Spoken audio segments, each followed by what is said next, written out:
Yaani kwa ufupi usingeendelea kuishi kwa vile vitu ambavyo ulivyokuwa unafanya katika ulimwengu wa roho na kimwili. So pale wakati anasema Yesu uliniokoa, yaani kumbuka pale Mungu alipokutoa. Because nadhani kila mtu hapa ambaye ameokoka anajua ni vitu gani ambavyo vilikuwa vimemkamata. Kila mtu anajua kabisa. Mnazikumbuka sivyo? Mnazikumbuka vizuri. So wakati hapo anasema Yesu Kristo asante, yaani iwe inatoka moyoni, yaani kumwabudu Mungu katika roho na ukweli, ndio hivyo. So na sikumbuki nimeingiaje huku, lakini ngoja nirudi pale, si ndio? So pale nilikuwa nashuhudia kuhusu utakatifu wa nje na ndani. So nakumbuka by the way, ni kwa sababu dunia iko, yaani ni ya gharama, kwa sababu kinunua hereni kama ni ya lazima utatafuta gauni ya rangi na viatu vya rangi, unataka kumatch, kwa sababu unataka ujulikane kwamba wewe ni bora zaidi kuliko wengine, si ndio? Ndio maana hata kwenye siku za sherehe zile enzi za nyuma, tuseme mtu alikuwa na sherehe au ana ndoa au anaoa au anaolewa, unaingia kabati, unaangalia zile nguo ziko kama sijui kama ngapi 20, unaangalia kwenye kabati, unasema mbona sina nguo ya kuvaa? Hebu kanimaje, sina nguo ya kuvaa. Kwa sababu unatafuta nguo mpya ila uonekane pale katika ndoa, kwenye kumbi la ndoa kwamba wewe umevaa vizuri kuliko wengine, kiburi na kujua kwamba wewe ndio wewe uko vizuri kuliko wengine, alafu tuliumbwa na Mungu mmoja, mikono mimoja, vumbi moja. So namshukuru Mungu hayo yote wakati aliniokoa, nikaanza kuyafahamu.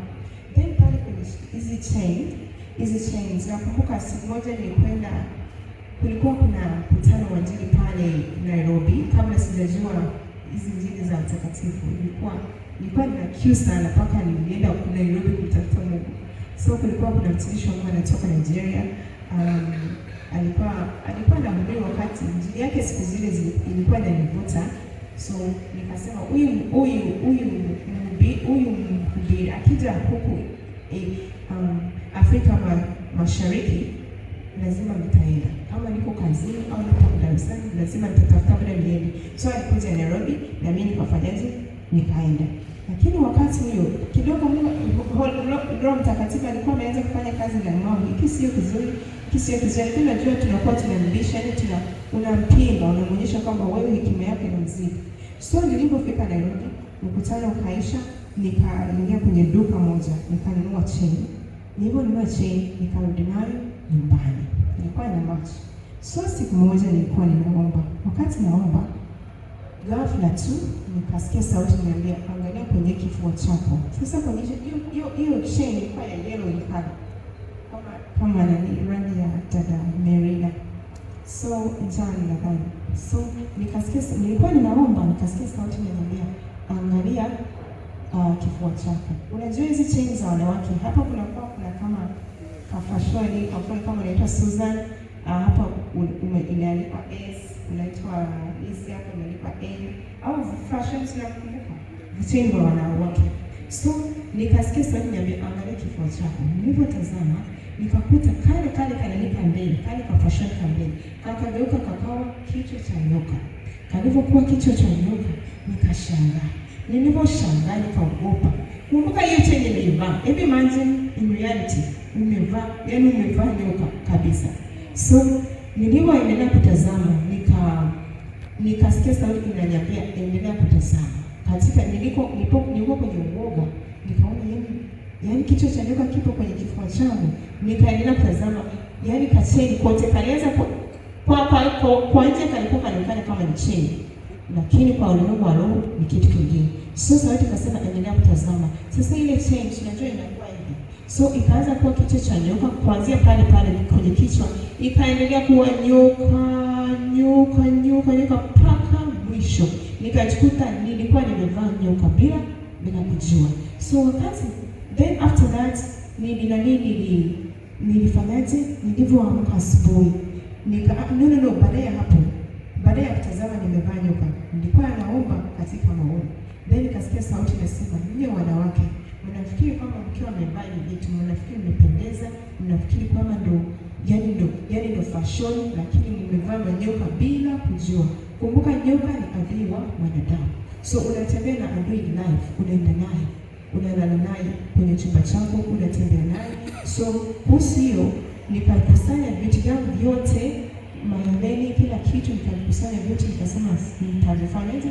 Nitavichoma. Mungu akaniwezesha, nilivyorudi nyumbani nikavichoma. Hiyo imeisha.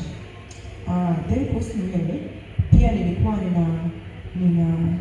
napenda kusuka nywele, na kama wanawake wanavyojua, ukiwa umezoea kusuka nywele, yaani kuna ile, kumbuka nilizaliwa katika dhambi.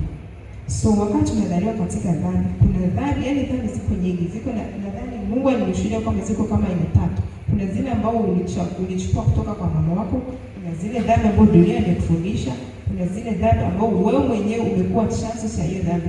Unanielewa? Umekuwa chanzo cha hiyo dhambi. Wakati tunaomba tuseme, Mungu nisamehe dhambi za sijui bibi wangu, sijui baba wangu, sijui baba wangu wa zamani, lakini unasahau tupu dhambi ambao wewe mwenyewe umekuwa kianzisho cha hiyo dhambi katika hicho kizazi.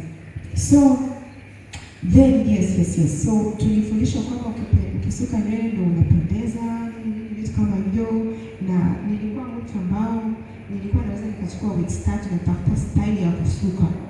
Yaani naona huyo muda wig start nipo kwenye mtandao, nisijui niende kwenye salon. Yaani nilikuwa napeleka kichwa kila sehemu natafuta zile salon ambazo ziko juu, kwa sababu natafuta nijulikane, muonekane. So nachukua kama wig start na tafuta fashion ya kusuka ila nijulikane pale kazini au shuleni, wanasema dada unasuka vizuri, unasuka kwa wapi? Unaona?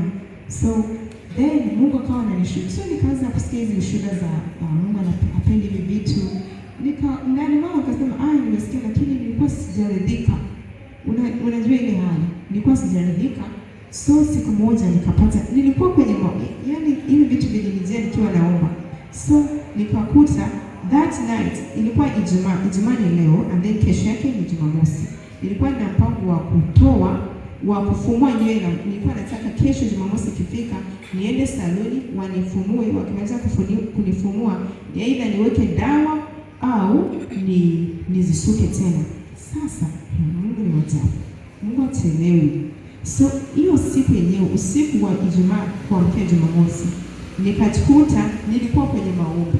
Nilipokuwa kwenye maombi, nikaona nipo kwenye salon ile nyumba ambayo nilikuwa na mpango wa kwenda. Nikajikuta nipo kwenye salon. Wadada kama unakumbuka hizi za zamani, tuko kwenye salon. Ukiwa kwenye salon, wale wadada wakiwa wanafumua nywele, ila umekaa chini wamesimama, au umekaa chini wamekaa kwenye kiti, au umekaa kwenye kiti wamesimama wanafumua. So mimi nilikuwa nimekaa kwenye kiti, lakini yule dada aliyekuwa ananifumua nywele alikuwa amesimama. So mimi nilikuwa tu kwenye simu yangu. Haya ni maono. Yaani nilikuwa naomba, sijui maono, sijui ndoto, nilikuwa naomba tu nikaona. So dada yule ambao aliyokuwa ananifumua, nikasikia sauti ghafla inasema, tazama, angalia, tazama nyuma, yaani geuka. Sasa nilipogeuka nilipofanya hivi, nikashtuka kusema, nilikuta ana makasi, mkasi. Nilikuta ana mkasi, anakata nywele zangu. Nikasema, kumbe muda, yaani hili neno nalikumbuka vizuri, tena nilisema kwenye Kiswahili. Kumbe muda wote ulikuwa unakata nywele zangu.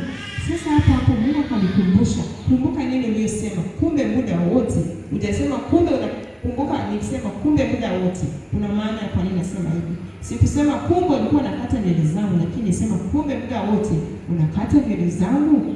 Sasa hapo Mungu akanishuhudia kwamba yaani tangu nianze kusuka nywele siku ya kwanza walikuwa wanafanyaje? Kuna vitu wanaiba katika ulimwengu wa roho. Sasa wewe unaona uko kwenye saluni, yule dada anaweza kama anamsuka, lakini ajui anatumika tu na alichoma cha shetani tu, lakini ajui.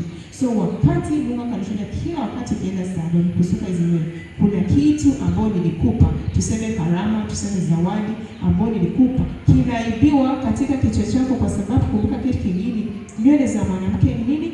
Ni Biblia inasema ni nani? Hebu nisaidie. Biblia inasema ni nini? Ni kama utukufu. Asante sana. Kama utukufu. So wewe unapeleka utukufu wako pale wapi? Saluni, unaambia nikamwambia hebu nitoe tu, nisitaji vitu. So nafikiri umeenda kupendeza, kumbe umeenda kuibiwa na shetani. So kwanzia hiyo siku nikajua okay, yani tangu maana yake tulipoanza kusoka Yesu tulikuwa wadogo, yani tangu kile siku ya kwanza napelekwa saluni ndio kilikuwa chanzo chako cha kuibia vitu vyako, karama zako na vitu vingine. Ndio maana Kristo anasema ukiokoka, anasema kwamba nitakurudishia ile miaka ambayo ilikuwa na nini na nzige. So maana yake anakuwa anamaanisha ile vitu, yani Kristo ana kazi kubwa ya kufanya katika kila maisha ya mtu. Kumbuka una dhambi zako, yani Kristo ana kazi. Yani anatamani na sisi hapa duniani tumsaidie kwa uwezo aliyetupa, so that kule mbinguni au anatusifiwa au ana sababu kubwa ya kututetea katika mbele zake za baba yake. Anasema unakumbuka kwa mfano pale, huyu mtoto wangu siku ile nimwambia ache hiki na alikiacha, hata kama ametenda dhambi hii siku ya leo msamehe pia, najua atabariki. Yani Kristo kazi yake hiyo, amepiga magoti katika mbele za Bwana, anatuombea msamaha kwa ajili ya safari yetu ya mbinguni. So ninamshukuru Mungu. Nimesema hivi, nilikuwa sina mpango wa kusema wa kutoa ushuhuda, lakini nimesiongea kwa sababu amenikumbusha Mungu, Roho Mtakatifu amenikumbusha nishuhudie kwa kupitia ushuhuda wangu. Then labda na ushuhuda ambao ulionileta hapa. Bwana Yesu asifiwe. Bwana Yesu asifiwe. Hebu tupigie Yesu makofi.